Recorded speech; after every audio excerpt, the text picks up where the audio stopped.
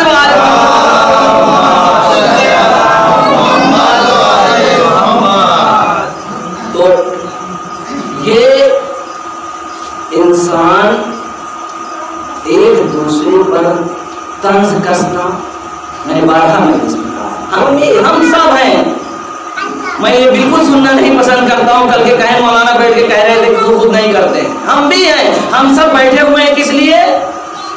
تاکہ سیکھیں, تاکہ اگر ایک آدمی نصیحت کر رہا ہے تو وہ بھی عمل کرے. اور اگر ہم کریں یا نہ کریں, لیکن اگر اچھی بات ہے اور مولا کا قول ہے اور صحیح بات ہے تو وہ لے لیجئے جس کو لینا ہے.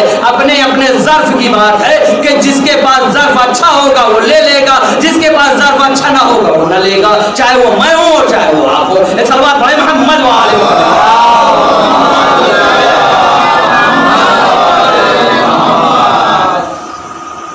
تو ہم کو مناظر الآخرہ کی تیاری کرنا ہے, آخرت کی تیاری کرنا ہے. اور آخرت کی اگر ہم تیاری کر لیں گے تبھی ہم کامیاب رہیں گے. آئے ہیں یہاں واقعی جوانوں سے, بوڑھوں سے پوچھو کہ بھیا تمہاری جوانی کہاں چلی گئی؟ کہا وہ تو خواب کے مانند تھی, آئی اور چلی گئی. اے کاش کہ پھر میں جوان ہوتا. اس جوانی کی قدر کرو, خدا کی قسم اس جوانی کی قدر کرو, ورنہ جو یہ جوانی کے مرحلے سے گزر چکے ہیں ان سے ذرا پوچھئے کہ کیا ہوتی ہے جوانی. اے کاش کہ ایک بار اور جوان کر دیا جاتا. اور یہ جوانی میں ہمارے سارے اعضاء سالم ہوتے ہیں, نہ جسم میں درد ہے, نہ ہاتھ میں درد ہے, نہ پیر میں درد ہے, نہ گھٹنوں میں تکلیف ہے, نہ لیٹنے میں تکلیف, نہ بیٹھنے میں تکلیف, نہ بھاگنے میں تکلیف, نہ نماز پڑھنے میں تکلیف, نہ روزہ رکھنے میں تکلیف. غرض کے دوسرے جتنے بھی ارکان کرنے ہیں اس میں کوئی تکلیف نہیں ہے. لہذا اس جوانی میں جتنے نیک اعمال کرنے ہیں کر لو, اور اس جوانی میں جو آپ نیک کام کریں گے پروردگار عالم زیادہ پسند کرتا ہے بنسبت کے بڑھاپے میں کیا جائے, بنسبت کے بڑھاپے میں کیا جائے.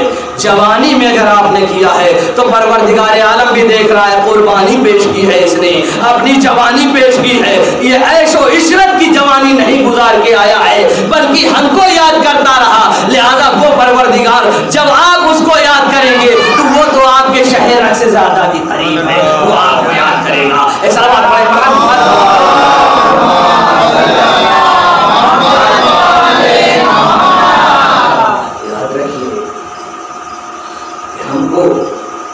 اپنی زندگی کو محاسبہ, ہم کو دوسروں سے مطلب نہیں ہے.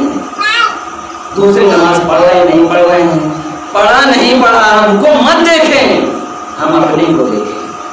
اگر اعمال اب لوگ کہتے ماحول بہت خراب ہے, اے بھیا ہم اپنا ماحول درست کر لیں خود بخود دوسرا ماحول درست ہو جائے گا.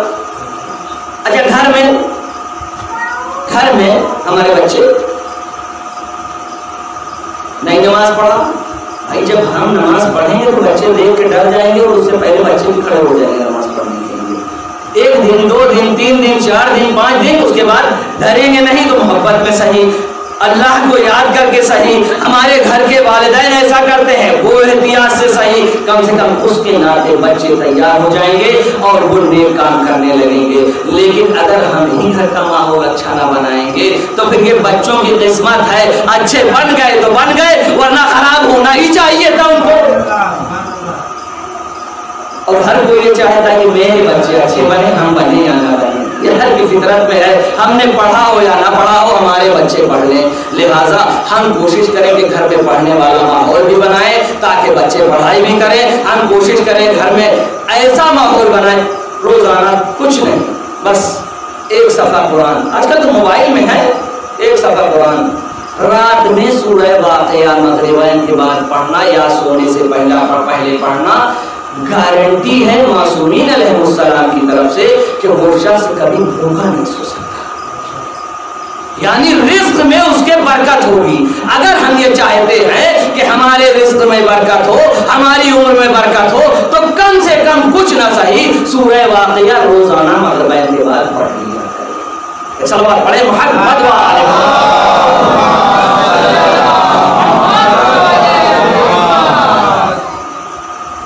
اب واقعہ جانتے ہیں نا، وہ چھٹے امام جعفر صادق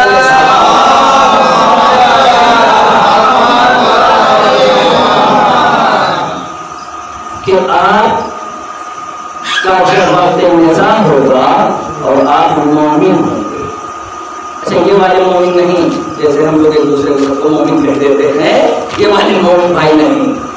مومن کا مطلب نمازی، روزے دار، پرہیزگار، امانت دار، ہر طریقے سے پورا ایک سلسلہ ہے۔ تقریباً 15 چیزیں ہیں جو انشاءاللہ پھر کسی مجلس میں گناؤں گا۔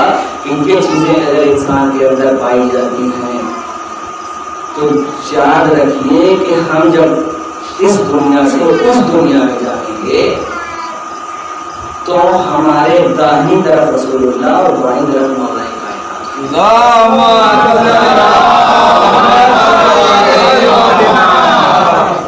اور یہ 13 معصومین علیہ السلام ہوں گے جو آپ کو نظر آئیں گے اور ان کو دیکھتے ہی آپ کو سکون ملے گا۔ لیکن 14واں معصوم جو ہے وہ پردے میں ہوگا۔ کون 14واں معصوم؟ شہزادی فاطمہ زہرا سلام۔ اور ایک روایت اور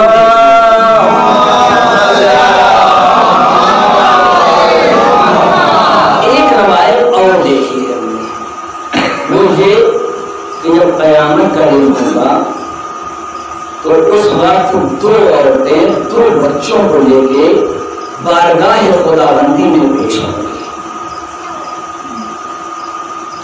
ایک عورت وہ ہوگی جو فاطمہ بنت اسد ہے کہ جو محسن کو لے کے بارگاہ خداوندی میں پیش ہوگی کہ بار الہ میرے محسن نے کیا بگاڑا تھا کہ جو اس دنیا میں آنے سے پہلے ہی چلا گیا۔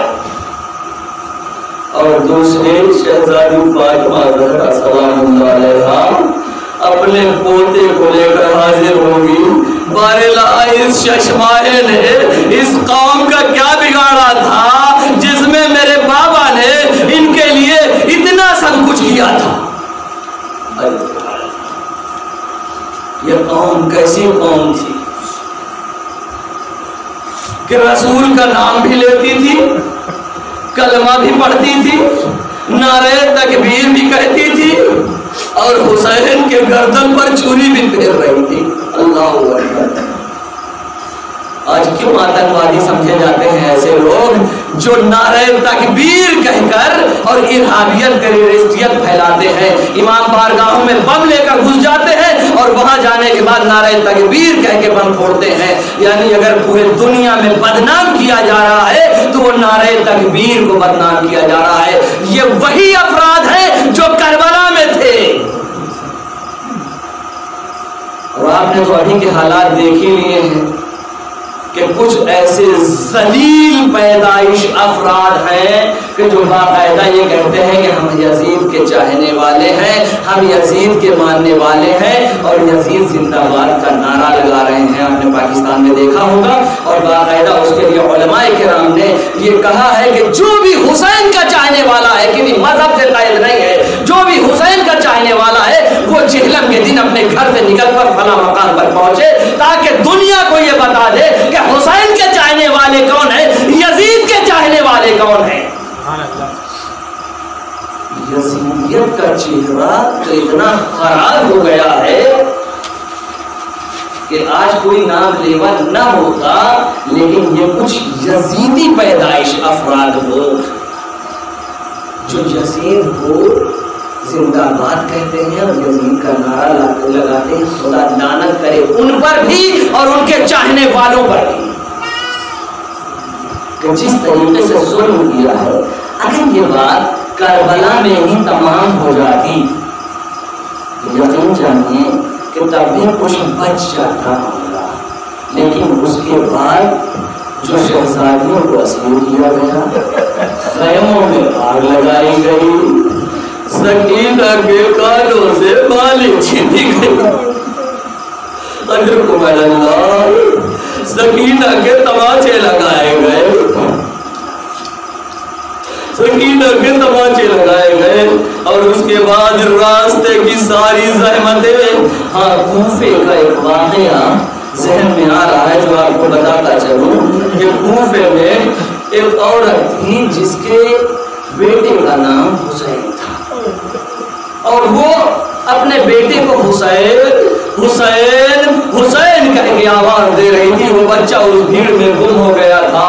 یہ آئے تھے تماشائیوں کا مجمع تھا، جمع تھا، ان میں سے یہ عورت بھی تھی، لیکن یہ بچہ گم ہو گیا تھا۔ یہ عورت چلا رہی تھی حسین حسین۔ ایک مرتبہ شہزادی زینب نے سوچا کہ ارے اتنے بڑے مجمع میں، اس تماشائی مجمع میں کون میرے بھیا کو یاد کر رہا ہے؟ جیسے ہی کہا اے بی بی، ارے حسین کا سر وہ نوکے نیزہ پر بلند ہے۔ ارے کہا میں اس کی بات نہیں کر رہی ہوں، میرا بچہ حسین تھا جو یہاں سے غائب ہو گیا ہے۔ شہزادی نے کہا جاؤ، تمہارا بچہ تمہارے گھر پہنچ گیا۔ وہ گئی، جب گھر پہنچی، جانے کے بعد دیکھا تو اس کا بچہ گھر میں تھا۔ جیسے ہی ماں پہنچی لپٹ کے رونے لگا، کہا اماں اس طریقے سے رسول کے نواسے کو لایا گیا ہے۔ ارے بیٹا تو کس کی بات کر رہا ہے؟ وہ تو حاکم وقت کے ساتھ خروج کیا۔ کہا نہیں اماں، وہ بی بی زینب جو تھی وہ رسول کی نواسی تھی۔ ارے وہ جو سر نظر آ رہا تھا وہ حسین کا سر نظر آ رہا تھا، اور وہ بچے کی معرفت اتنی درجہ بلند ہو چکی تھی کہ روتے روتے وہ بچہ مر گیا۔ اب وہ بی بی آئی، آنے کے بعد جناب زینب کے پاس گئی، اے بی بی پہلے تو پرسہ قبول کریے۔ اس کے بعد اے بی بی ایک حاجت لے کر آئی ہوں، میرا بچہ حسین نام تھا۔ اس کو ڈھونڈتے ڈھونڈتے جب گھر پہنچے، آپ نے بتایا تھا، تو گھر میں وہ روتے روتے حسین کا نام لیتے لیتے، آپ کا نام لیتے لیتے اس دنیا سے چلا گیا۔ ارے آپ دعا کر دیں میرا بچہ واپس آ جائے۔ ایک مرتبہ زینب نے کہا ارے جاؤ وہ سید سجاد، ان سے دعا کرنے کے لیے کہو۔ ایک مرتبہ سید سجاد کے پاس آئی، سید سجاد نے ہاتھوں کو بلند کیا، مارے لا اس کا بچہ میرے بابا کا چاہنے والا تھا، اسے زندہ کر۔ اجرکم علی اللہ، وہ بچہ زندہ ہو گیا۔ لیکن ہاں یہاں پر ایک روایت اور یاد آتی ہے، جب یہ قافلہ چلتے چلتے ایک مقام پر حسین کا سر نوکے نیزہ سے نیچے آ گیا۔ اب وہ کسی صورت سے بڑھ نہیں رہا تھا۔ ایک مرتبہ شبر نے تازیانے کو ہوا میں لہرایا، سید سجاد تمہارے بابا کا سر آگے نہیں بڑھ رہا ہے، یا بابا کا سر آگے بڑھے نہیں تو میں تمہیں تازیانے ماروں گا۔ ایک مرتبہ سید سجاد نے ہاتھوں کی ہتھکڑیوں کو سنبھالا، پیروں کی بیڑیوں کو سنبھالا، قریب آئے، اے بابا اب تازیانہ کھانے کی طاقت نہیں رہی۔ اجرکم اللہ، اے بابا آپ کیوں نہیں آگے بڑھ رہے ہیں؟ کٹے ہوئے سر سے آواز آئی، اے بیٹا زین العابدین، ارے میری بیٹی سکینہ اس قافلے سے جدا ہو گئی ہے۔ زینب ام کلثوم گئی، آواز دیتی جا رہی تھی سکینہ سکینہ۔ بس ایک مرتبہ کیا دیکھا کہ ایک نقاب پوش معظمہ ہے جو اس بچی کو گود میں لیے ہوئے ہے اور وہ بچی سو رہی ہے۔ قریب گئی، کہا اے بی بی یہ آپ کی گود میں سو گئی، ابھی تک اس کو جب سے اس کا موت مارا گیا کسی نے پیار نہیں کیا، کسی نے تماچے مارے، کسی نے کھانا سے بالیاں چینی۔ اے بی بی تم کون ہو؟ ایک مرتبہ نقاب کو پلٹ دیا، اے بیٹی اگر میں رحم نہیں کروں گی تو کون رحم کرے گا؟ شہزادی نے جیسے ہی دیکھا، ارے میری ماں فاطمہ ہے، گلے سے لگ گئی، اے اماں حسین مارا گیا۔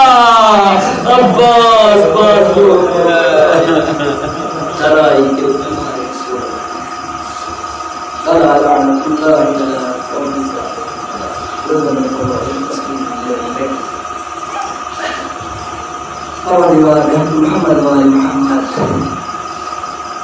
تمام شیوان اہل بیت بارے اللہ جو محفوظ ہے اس کے فرق کو غائب سے لگا بارے اللہ جو مریض ہے اس کو شفا کامل و عاجل بارے اللہ اس فرش اللہ کا واسطہ ان آنسوؤں کا واسطہ جو مومنین اس فرش اللہ پر موجود ہیں ان کے ہر جائے حاجات کو قبول کر بارے اللہ جہاں کو محمد والے محمد امام زمانہ کو ظہور متعجیل اور ہم کو قیامت آسان شما فرما اللهم تقبل منا انك انت السميع العليم اقرا خدائش کے سورۃ سورۃ تمکین اور سورۃ توحید کی تلاوت فرما کر مرحوم شاہ جہاں ڈاکٹر